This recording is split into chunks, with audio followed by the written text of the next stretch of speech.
Good morning. It is Wednesday, October the 21st, and this is Wisdom for your week. You have no doubt heard the old saying about the person who can't see the forest for the trees. That person is looking for something big and not finding it because they're focused on something much smaller and less significant. We do that sometimes. We put so much time and attention into what we think really matters that we miss what really matters. We do that in the Christian faith sometimes. We focus on what we think really matters while missing what in fact really matters. Solomon helps us avoid that with the wisdom of our verse for today. Proverbs 21 verse 3 says, "To do what is right and just is more acceptable to the Lord than sacrifice." When Solomon talks about sacrifice here, he is referring to that outward public practice of our faith. He is talking about what many people feel is the ultimate expression of our faith, to give something significant to the Lord, something so significant that it gets His attention, that it makes it seem as though we were totally committed to Him.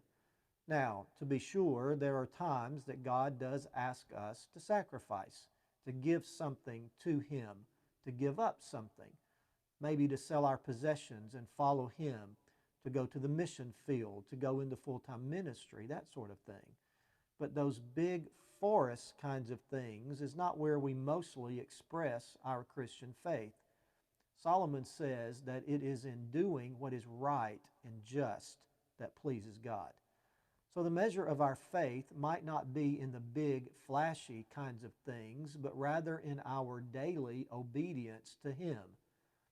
I have conversations with people sometimes and they wonder if they should make some great sacrifice for the Lord, sell their house and give the money to the poor, maybe move to some foreign country.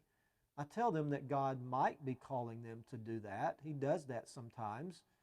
But it is probably more likely that He is calling them to live a life of daily obedience, of doing the right things, living according to the truth of God's Word, living a righteous and a godly life.